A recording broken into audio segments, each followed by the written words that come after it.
Մեդիան հանուն կրթության հասարակական կազմակերպությունը ներկայացնում է անցնող շաբաթ աչքի ընկած կրթության վերաբերյալ առավել ուշագրավ լուրերը, որոնց ծանոթ լինելը կարող է ազդեցություն ունենալ Հայաստանում հանրակրթության որակի բարելավմանն ուղղված քայլեր նախաձեռնելուն։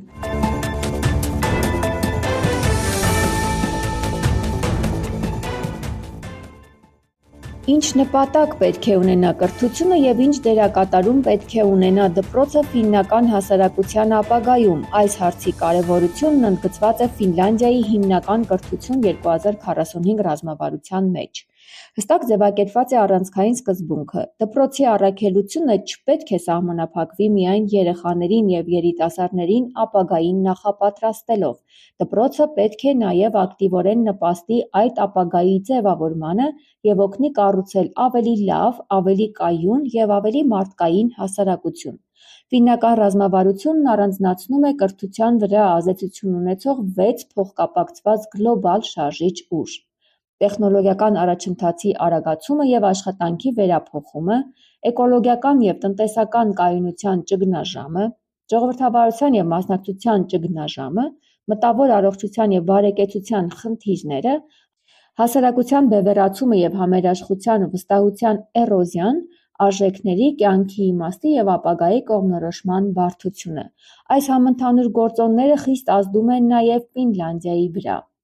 Տեխնոլոգիական զարգացումը, հատկապես արհեստական բանականությունը, խորապես վերափոխում է աշխատանքը, մտածողությունը և սոցիալական հարաբերությունները։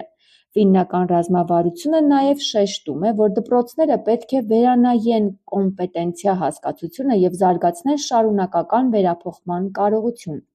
Ապագայում հաջողության համար անհրաժեշտ կլինեն ոչ միայն տեխնիկական հմտություններ, այլև ճանաչողության ճկունություն, ստեղծարարություն, մտածողություն և էթիկական վերաբերմունք տեխնոլոգիաների նկատմամբ, նշվում է ռազմավարության մեջ։ Ռազմավարության գլխավոր ընդգծումներից է. կյանքը երկրի վրա փոխվում է և պետք է պաշտպանվի։ Առանձին բաժնով պետական քաղաքականությունն ուղենշում է կլիմայի փոփոխության, կենսաբազմազանության կորստի և ռեսուրսների գերսպառման սպառնալիքին դիմակայելու անհրաժեշտությունը հանուն ապագա սերունդների բարեկեցության։ Ֆինլանդիայում աշակերտները բավականաչափ գիտելիքներ ունեն էկոլոգիական խնդիրների մասին, սակայն հաճախ թույլ է զգացվում, որ իրենք կարող են ինչ-որ բան փոխել։ Հենց այդ պատճառով դպրոցը պետք է զարգացնի ոչ միայն գիտելիքներ, այլև անհատական և կոլեկտիվ գործունակություն, համակարգային մտածողություն և կայուն տնտեսության հիմքեր, նշված է ռազմավարության մեջ։ Չեն շրջանցվում ժողովրդավարության ճգնաժամը, մտավոր առողջության աճող խնդիրները, հասարակության բևեռացումը, ուսուցման արդյունքների անկումը և արժեքների երերուն վիճակը։ Այս բոլոր մարտահրավերները, ըստ ֆիննական ռազմավարության հեղինակների, դպրոցից պահանջում են ավելի խորքային վերափոխում դեպի մարդկային համապարփակ զարգացում, համերաշխություն և ապագայի իմաստի փնտրտուք։ Փաստաթուղթը եզրակացնում է, որ ապագան գնալով ավելի անկանխատեսելի է դառնում։ Հենց այդ պատճառով դպրոցին անհրաժեշտ է ոչ միայն հարմարվել, այլ ակտիվորեն ձևավորել ցանկալի ապագա։ Ֆիննական հրաշքշարքին կարող եք հետևել media4edu.am կայքում։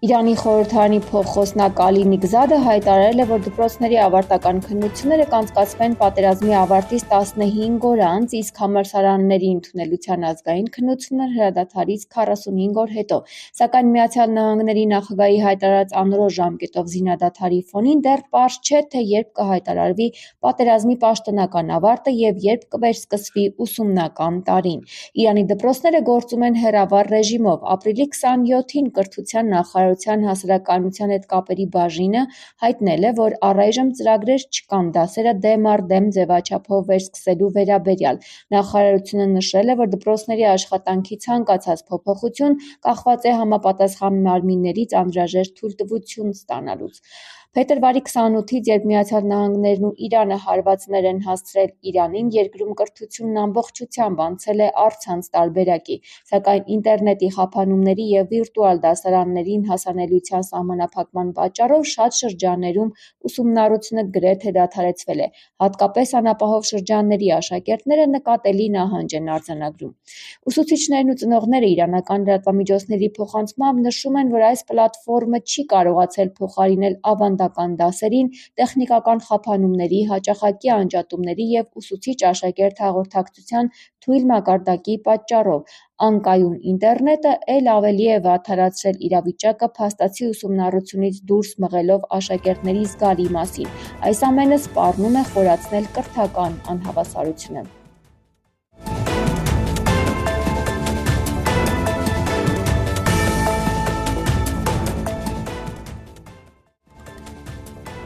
Հայկական ծառերը մանրադիտակի տակ փորձարարական հեղինակային էկոկրթարան նախագծով Եվրոպական հանձնաժողովի For Our Planet միջազգային մրցույթը եզրափակիչ փուլում է։ Եզրափակիչ փուլ հասել է 10 նախագիծ։ Հաղթողը որոշվելու է համակցված ձևաչափով 50% հանրային քվեարկություն և 50% ժյուրիի գնահատման հիման վրա։ Քվեարկելու համար անհրաժեշտ է անցնել media4edu.am կայքում նշված հղումով առանց գրանցվելու և թողնել հավանում։ Հանրային քվեարկությունը բաց է մինչև մայիսի 3-ը։ Ծառերը մանրադիտակի տակ փորձարարական նախագծի հեղինակը Նելի Եղոյանն է, որը էկոկրթարան էկոլոգիական կրթության կենտրոնի հիմնադիրն է և էկոկրթական մշակութային հասարակական կազմակերպության նախագահը։ Ծառերը մանրադիտակի տակ փորձարարական նախագծի հեղինակը նշում է, որ նպատակը բոլորովին այն չէ, որ երեխաները բնագետ դառնան, չնայած հնարավոր է ծառերը մանրադիտակի տակ նախագծին մասնակցությունը ոգեշնչի ապագա գիտաշխատողներին և բնապահպան առաջնորդներին։ Ամենակարևորը բոլոր մասնակիցները, անկախ նախասիրություններից, ունենան գիտահեն պատկերացում բնության մասին և հասկանան, ինչ է կատարվում բնության, ավելի կոնկրետ ծառերի մեջ և ինչու են այդքան կարևոր բնության այս առեղծվածային ներկայացուցիչները։ Նելի Եղոյանն ընդգծում է նաև Հայաստանի բնության, ծառերի նկատմամբ գիտակցված հոգատարության ձևավորման և գիտության նկատմամբ հետաքրքրություն առաջացնելու կարևորությունը։ Գաղափարը վաղուց է եղել։ Իմ տարիների դիտարկումները փորձը որոշեցի ամբողջացնել նախագծի ձևով։ Էկոկրթարան կենտրոնի առաջին նախագիծն է սա և շարունակում է ուշադրության կենտրոնում լինել։ Ուզում եմ բնագիտությունը ներկայացնել հետաքրքրաշարժ, զարմանալի և հասանելի, ընդգծում է Նելի Եղոյանը և կարևորում, որ սովորելու ընթացքը երեխաների համար լինի տպավորիչ։ Ծառերը մանրադիտակի տակ նախագիծը միջոց է երեխաների մեջ կարևոր արժեքներ ձևավորելու համար։ Ամենակարևորը, որ երեխաներն ինքնուրույն եզրակացնեն, պետք է պահպանել ծառերը և որ շատ սովորելու բան կա բնությունից,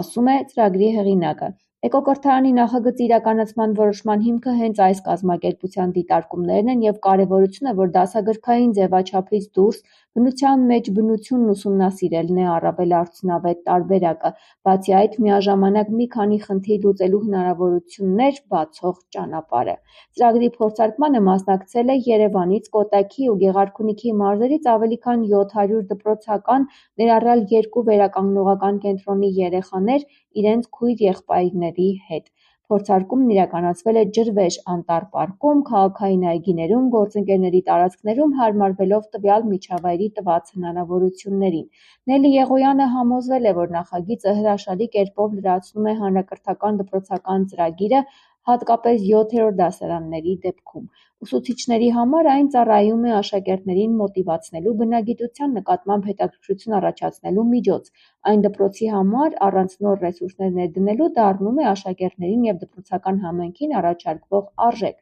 Ծրագրի փորձարկման ժամանակ հարցումներով պարզվել է, որ երեխաների 84%-ը նախկինում չի օգտագործել մանրադիտակ։ Յուրաքանչյուր երեխա, որ մասնակցել է նախագծի փորձարկմանը, լրացրել է հարցաթերթիկ։ Հարցումներին մասնակցել են նաև ուսուցիչները, հատկապես երեխաների անկեղծ դիտարկումները, առաջարկները, կարծիքներն են շատ օգնել լավարկել կրթական փորձարարական ծրագիրը։